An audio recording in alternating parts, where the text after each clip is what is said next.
Every week, Hillsdale College President Larry Arnn joins Hugh Hewitt to discuss great books, great men, and great ideas. This is Hillsdale Dialogues, part of the Hillsdale College Podcast Network. More episodes at podcast.hillsdale.edu or wherever you find your audio.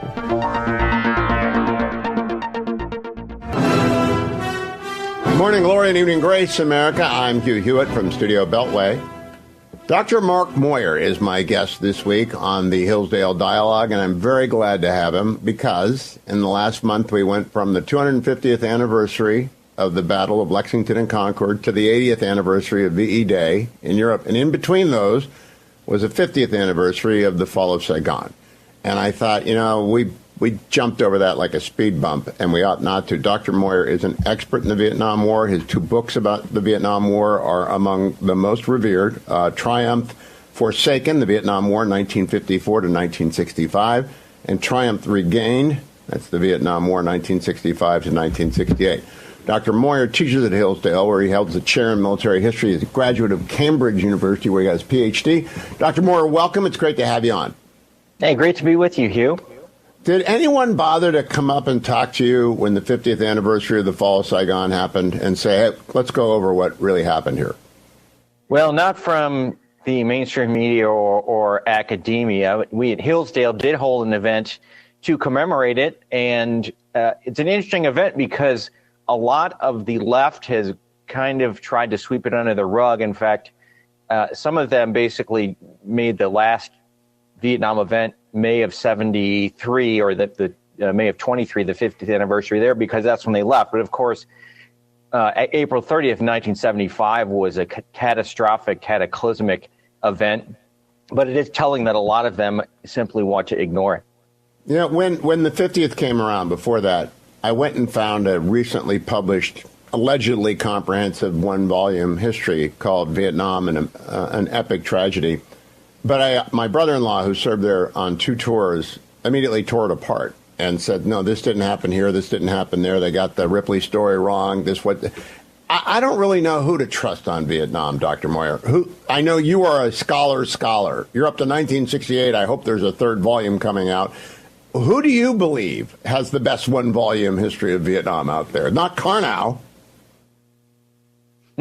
No, I don't think there is really a good, to be honest. The best one, I think, is Philip Davidson's, which is decades old. My current project, I am working now on a third and final volume, and I will also have a condensed one-volume version. But I originally started off doing a one-volume history, and then it realized there's just such a massive amount of detail and so many false ideas and thoughts and supposed facts out there. And so that's how I've spent so much time on this. But yeah, I would say most of the books that are out there, I think, are wrong in many ways. We also have a new Netflix documentary that just came out, which is just as bad as most of these. It's about as bad as the Ken Burns documentary we had a few years ago. So yeah, unfortunately, there is a deficit of good work on the war at this point. Now, Dr. Mark, why is that? Vietnam is so central. I'm 69 years old, and so I'm too young to have been worried about it, but I'm old enough to remember it. I put it that way, and not to remember it seriously, just to know, I grew up near Kent State. I worked for Richard Nixon from 78 to 80 in his exile out in San Clemente. We wrote a chapter in The Real War about Vietnam. He wrote a book called No More Vietnams after that. I've got the Nixonian view of the war.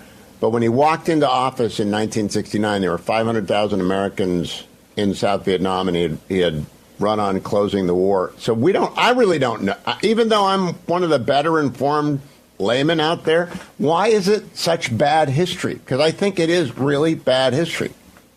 Yes, well, part of it is that much of the history emerged from the anti-war movement and from American journalists who were working in Vietnam. And so one of the things I've done is spend a lot of time looking at those journalists, and especially people like Stanley Karnow, you mentioned, Neil Sheehan, and David Halberstam. And they all were actually sort of partisans in the war, but tried to pretend they weren't. And so they skewed their histories to support their interpretation. So that's a big part of it. You also have the fact that a lot of the historians writing about the war are people who were in the anti-war movement during the war and had a partisan axe to grind, and I think just got many things wrong. Another factor is that for a long time, we didn't know very much about the enemy side. And in the early 2000s, we started to get a lot of histories from those side, and I've used a lot of them in my books. But you've seen a lot of the other historians simply turning a blind eye to them. And a lot of them have fallen back on this position that, Stanley Carnot and people like George Herring, they already answered the big question. So we're going to move on to look at things like women's issues and gender studies and racism. In the last year, the Society for Military History awarded its top book prize to a book about racism in the Army during Vietnam.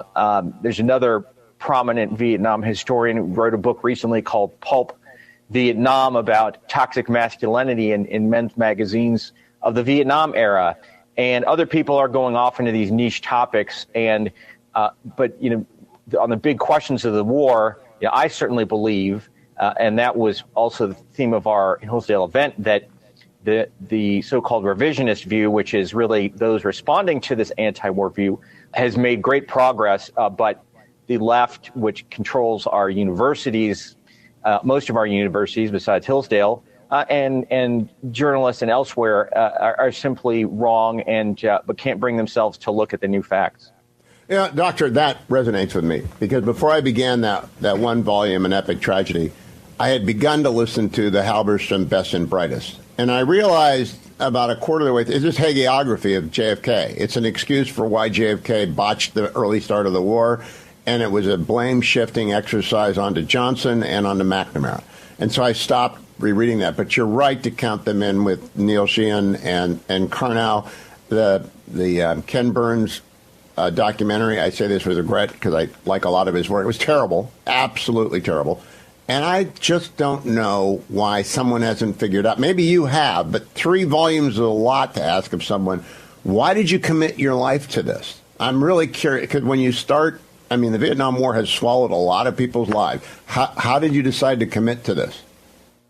Yes, well, I first got into the Vietnam War when I was an undergraduate at Harvard in the 1990s and took a course, and basically we were getting spoon-fed the left wing's view of the war. And I knew a little bit from talking to Vietnam veterans to suggest this was wrong. And so I started getting into it, although I didn't really quite realize how much time I was going to spend doing this. But, the books, Triumph Forsaken, took about 7 years. Again, that was supposed to be a 1-volume history. But then when I got into it, there was just so much, because the way historians typically work, if you're going to do a 1-volume history of the Vietnam War, you're going to probably rely a lot on what other historians have said as opposed to looking at all the primary sources. So that was the original plan. But then when you figure out that all these other historians are wrong, you have to go look at the primary sources.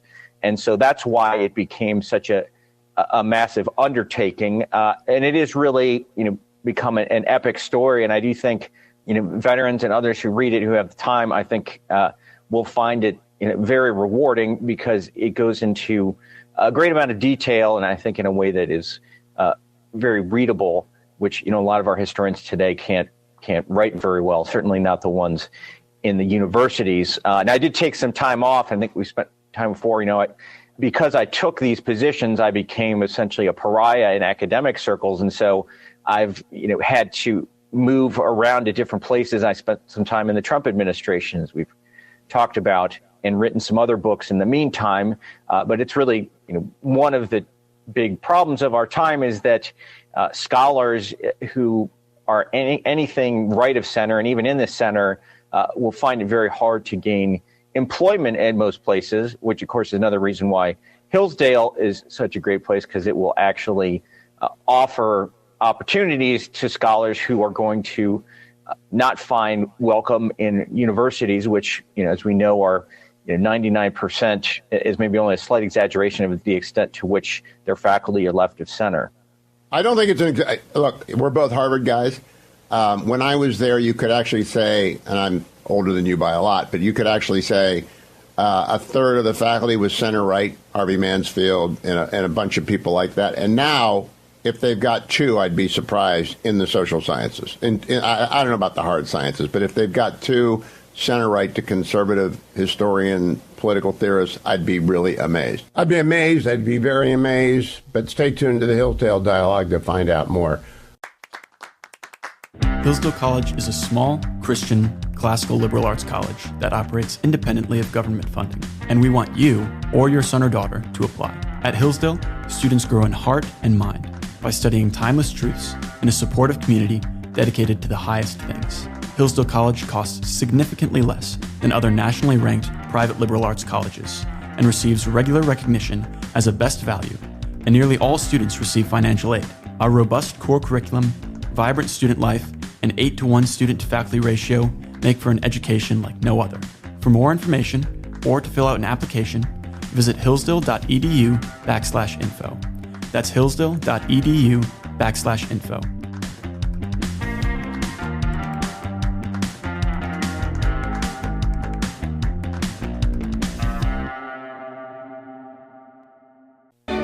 Welcome back, America. I'm Hugh Hewitt. Resuming my conversation with Dr. Mark Moyar of Hillsdale, the Hillsdale Dialogue underway, all things Hillsdale at hillsdale.edu. Dr. Moyar's got a great educational background. You went off to Cambridge, like our friend Dr. Lord Roberts, and became a historian there. But somewhere along the way, someone put a hook into you that Vietnam got to. And I can watch the movies endlessly and read one volume, but I really am waiting for your third volume because I want to know 68 to 75. I kind of know what happened prior to 68. Mm-hmm. Johnson did not prosecute the war correctly. Kennedy, no one did. And then Nixon withdrew. Mm-hmm. Nixon threw in the towel. What are the most important things that you want people to know about Vietnam, and how in the world did it get its hooks into you?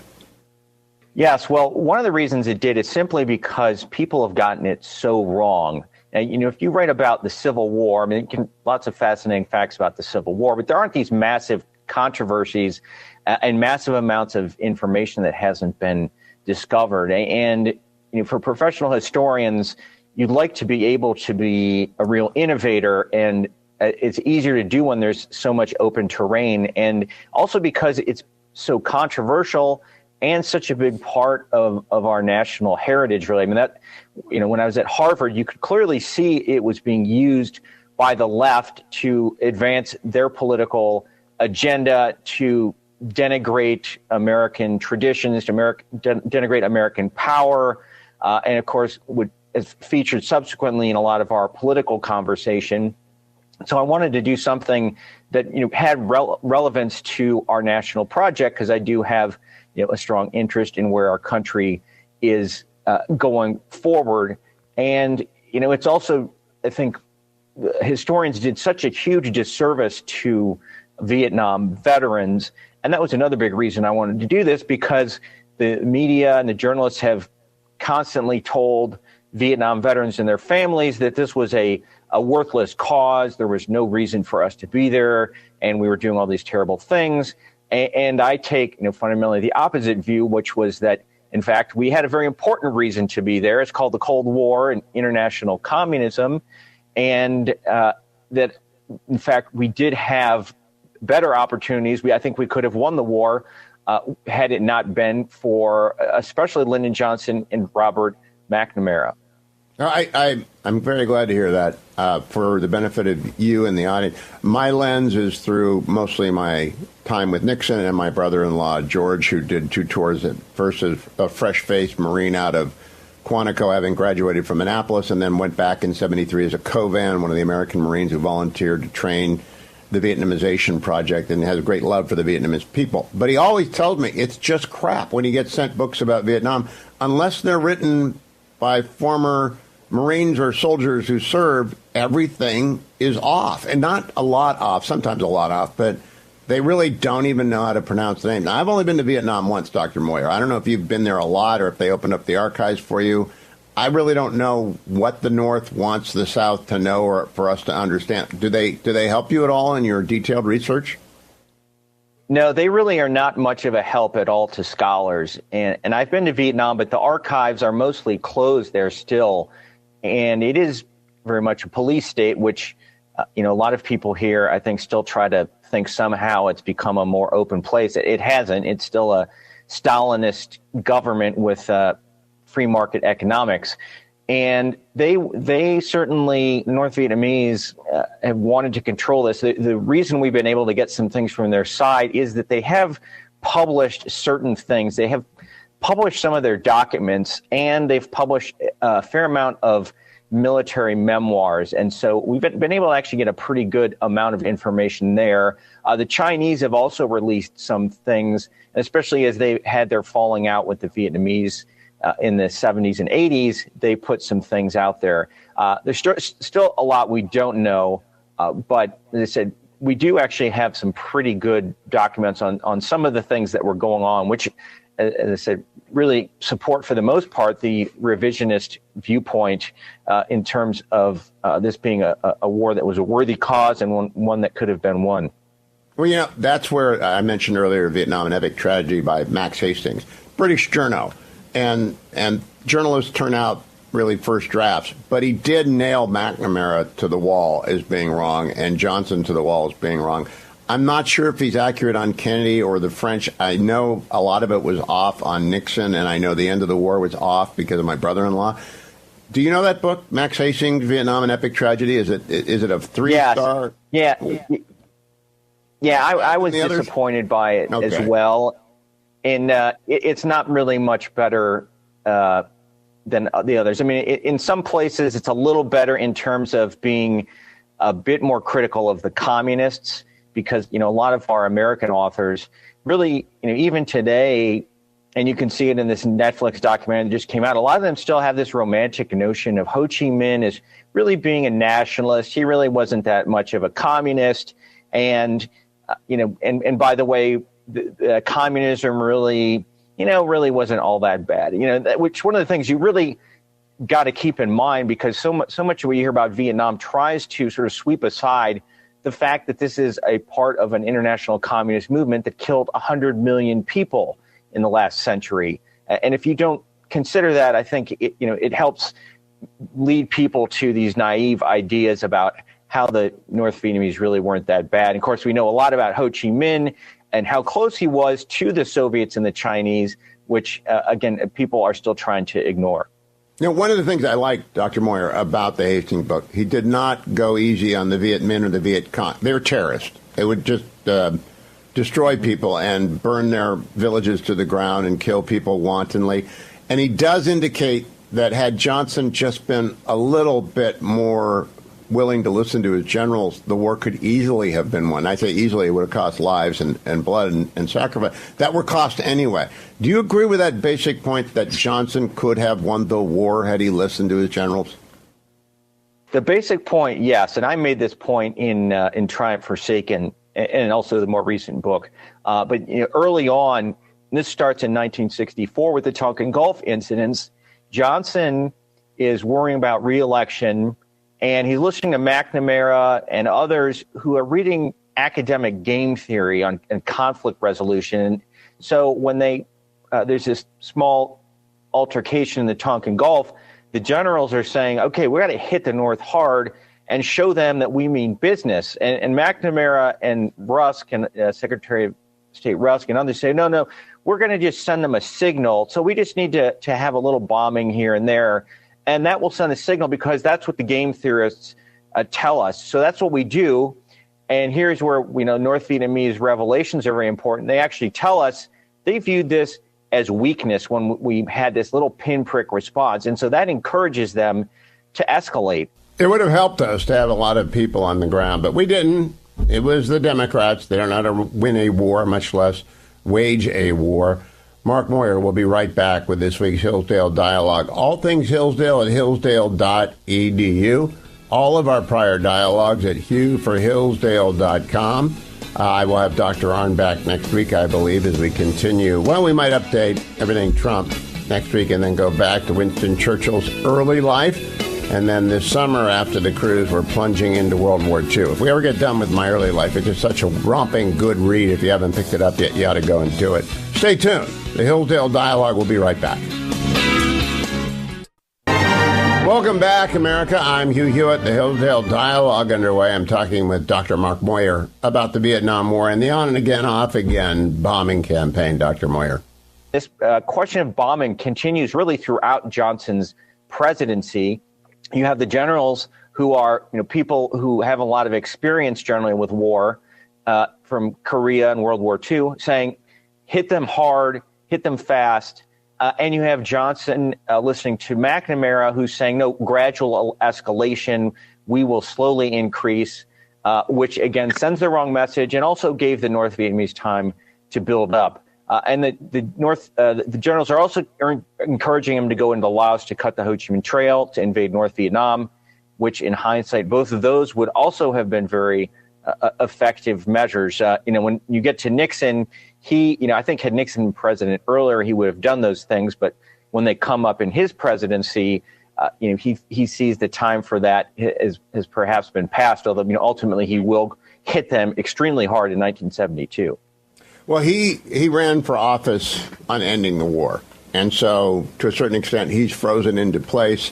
People can debate whether or not he did it the right way or the wrong way, but he ran on that. He got it done by 72. And then, of course, Ford, he resigns because of Watergate. Ford comes in, the Congress is gone, and they won't support the Republic of Vietnam's troops with any air support. We basically skedaddled. Is that where your rough conclusion is? It's on us that it fell? Yes. And clearly, there's a couple parts to this, too. I mean, one is that, in 1972, we have this big Easter offensive, which is critically important, partly because it shows the South Vietnamese can actually fight without U.S. ground troops. Now, people will say, oh, yeah, but they had U.S. air power.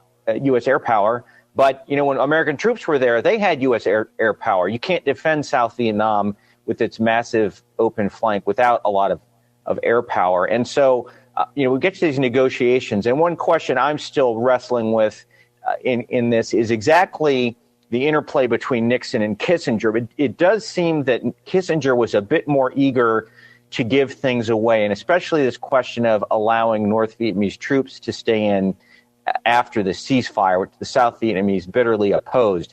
But we did promise to keep aid going to the South Vietnamese, and they are able to keep fighting pretty well in 73 and in first half of 74.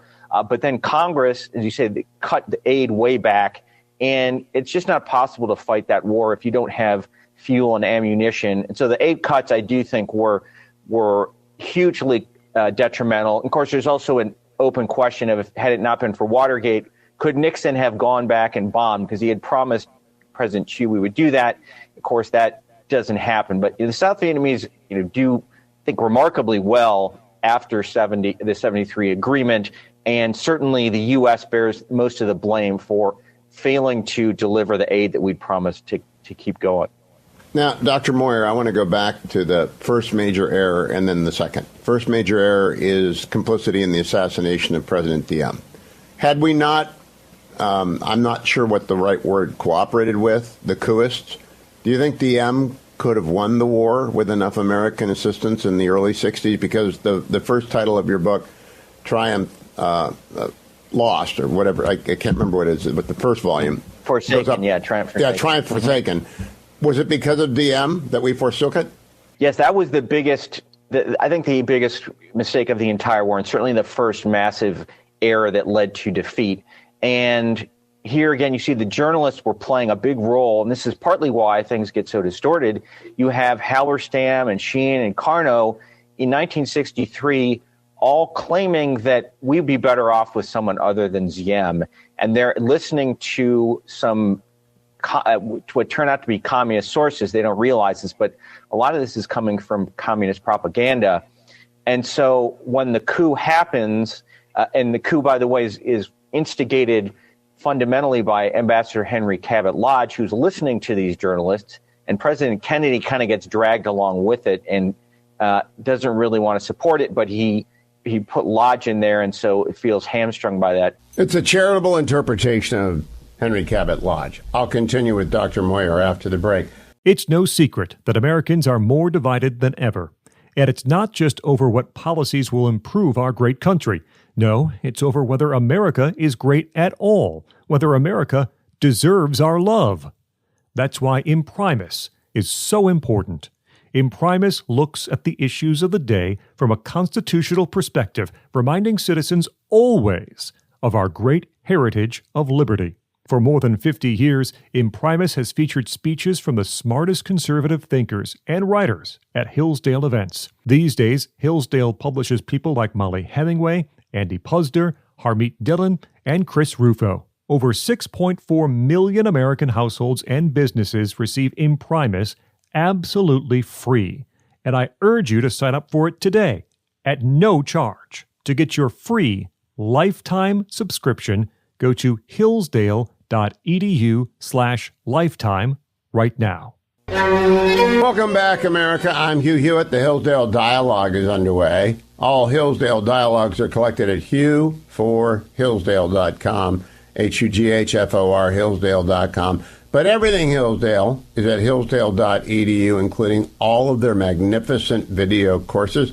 I'm talking with Dr. Mark Moyar about the Vietnam War. He is a scholar of the Vietnam War. And it all went bad when John F. Kennedy and Henry Cabot Lodge and some of the journos and some of the lefties thought, the best way to do is to just get rid of Diem, and that ended up with Diem assassinated. He was a president of the Republic of Vietnam. Back to that, Dr. Moyar. Once the coup happens, the war nosedives. It's actually going pretty well. And you have now the succession of coups. These people are not effective, the next generals who come in. And so then you now have Sheehan and Halberstam and Carnot trying to justify why they supported this disastrous coup. And so they try to rewrite the earlier history to make it seem like Diem was this terrible guy. But Diem was, again, prosecuting the war quite effectively. We didn't have any American ground forces. We also know one of the reasons the North invades in 1965 is that South Vietnam has become much weaker. They had a much higher respect for Diem than for his successors, although they openly denounced him as a puppet. But in private, they actually thought very highly of him. So that's why I think it was so disastrous, because I think there's a good chance you never have to even send American troops if President Diem is not assassinated. In the Hastings book, he does recount Kennedy was kind of shocked that they executed Diem, but I'm not, because coupists who don't execute the toppled leader end up counter-couped. Let me ask you about what I see as the second major mistake, and I blame American media for this. Arnn used to do that, explain when we talked about Vietnam. We won the Tet Offensive. It was a disaster for the Viet Cong and the North Vietnamese, and yet nobody in America knew that for decades. I'm still not sure Americans understood that we won the Tet Offensive. Do you think they do? Yeah, I think most don't, and even if they've heard it, they may have heard, well, yeah, there was some military losses for the Viet Cong, but it was a psychological victory. And I think that part is also false, because the South Vietnamese people really start to mobilize after Tet, especially after they saw the Hue massacre, where all these civilians are killed. South Vietnamese really start to take the war more seriously. And now the one demoralizing, the people who do get demoralized are the people in the Johnson administration, and Johnson will, bow out. But the American people actually are still fairly supportive, which is especially shocking because Johnson is such a terrible wartime leader. He makes no effort to try to rally the people. There was actually strong support for something more major after the Tet Offensive, because a lot of people saw this as Pearl Harbor. But Johnson doesn't capitalize on this. He could have, I think, used it as an opportunity to go into Laos. But we also know from the communist side, even more than we did before, that this was truly devastating. And they also launched two more, what they called mini Tet offensives later in the year, which are defeated even with greater losses. So comprehensively, I know you, before you went up to Hillsdale, you taught at the Marine Corps University and other places. What is the big lesson for American national security people going forward that they may not get because the history of Vietnam is obscured by politicization? I was on campus in 1975. There was a party in Harvard Square. The numbskull undergraduates thought it was a good thing that the communists would come in, drive millions out of the country, imprison hundreds of thousands, murder others. They thought it was a good thing. They didn't know anything. But what do you think the lesson for the current administration going forward from Vietnam ought to be? Well, certainly say one of the biggest lessons is that the United States should not be afraid of using its strength. And what we see consistently, and we even saw some of this in the Nixon administration early on, there's constantly this belief that if the United States will play nice, then its adversaries will be more cooperative. And Nixon clearly demonstrates how hollow this is in 72 with linebacker. He's first in May of 72. People are saying, oh, we can't go bomb the North Vietnamese because that's going to upset our summit with the Soviets. And he does it anyway. And the Soviets still have linebacker one, right? That's linebacker one. Bombing. That's linebacker one. Yeah. Yeah. And then linebacker two, the Christmas bombing, same thing is all these domestic people are saying, oh, well, if we bomb the North Vietnamese, that's going to thwart all our plans for peace. And instead, shortly after that, we actually get the peace deal. And this was what one of the things Johnson did time and again is McNamara would say, let's do a bombing pause, and that'll cause the North Vietnamese to negotiate. And all it did was cause the North Vietnamese to exploit us and sneak supplies in. And so we see, I think this is a persistent problem in our foreign policy, especially with the Democrats, that if we get tough with people, that's going to be an obstacle to peace, when in fact it usually is the opposite. So I have two final questions for you, Dr. Moyar. First, when does Volume 3 come out? And then, do Hillsdale College students of this era, 2025 and going forward, are they interested in Vietnam? So when's Volume 3, and do the young like this stuff? Do they want to learn the real lessons of Vietnam? Yeah, so Volume 3, right now I'm working on 1971. I'm kind of going through a chronological. So I've got a couple more years to go, I think, because I want to do it as thoroughly as the other two. Hillsdale students, I will say, they don't have as much awareness as you might expect, because in times past you had people who weren't in Vietnam familiar with the Vietnam movies, got into it that way. I think those movies don't have as much salience, although I teach a course here and students become interested as they learn about it. But, a lot of them have paid more attention to Iraq or Afghanistan. And honestly, too, I think we have a broader problem with young people, not having as much interest in history, which I blame partly on the public schools, which don't teach as much of it, and certainly not the military aspects. And also there's, in general, this emphasis on short-term, cell phone indulgence, where people aren't spending as much time looking at things more deeply. But that's one of the things at Hillsdale we strive to do, is to get students interested more seriously in serious topics, and to read books about these things, and not simply to read or watch a 1-minute YouTube video. That is why you want to get your application for Hillsdale at hillsdale.edu. All the dialogues at hughforhillsdale.com. All the video courses at hillsdale.edu. But your application, whether you're a student or a parent, at hillsdale.edu. Come right back for the final segment of this week's Hillsdale Dialogue. Welcome back, America. I'm Hugh Hewitt. Today's Hillsdale Dialogue is focused on the end of the Vietnam War, at least the fall of Saigon.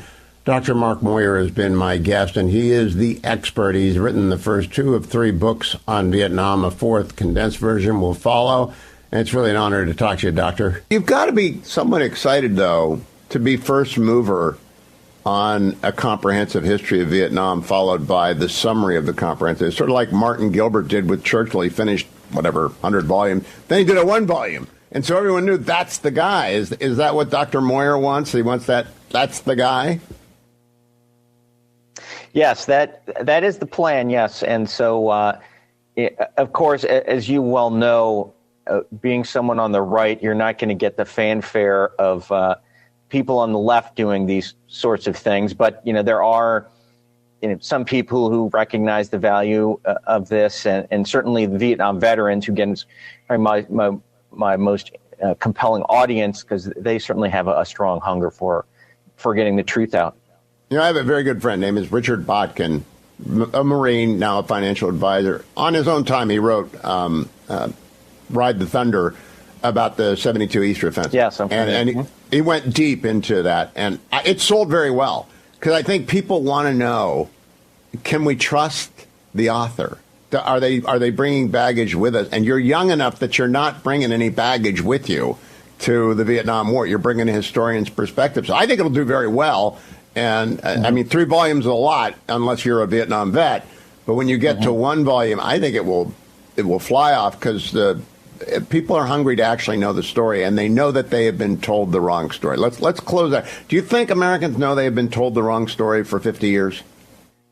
I think some of them do, especially the veterans. I think, unfortunately, a lot of people don't know that they've been given the wrong story. Even people who, I think would be considered right of center, they've just been fed this steady diet from these left-wing conventional thinkers. And so that's been part of the mission and part of this ongoing struggle is get these people's attention. I'm happy to help out with that now and in the future. Dr. Mark Moyar of Hillsdale College, thank you for joining me for this week's Hillsdale Dialogue. Very much appreciated.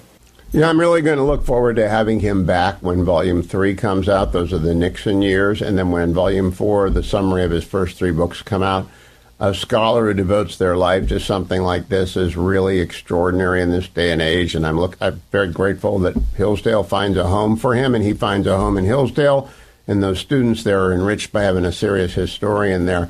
All things Hillsdale at hillsdale.edu. Applications, online courses that are absolutely free. Sign up for Imprimus, their monthly speech digest, which is absolutely free.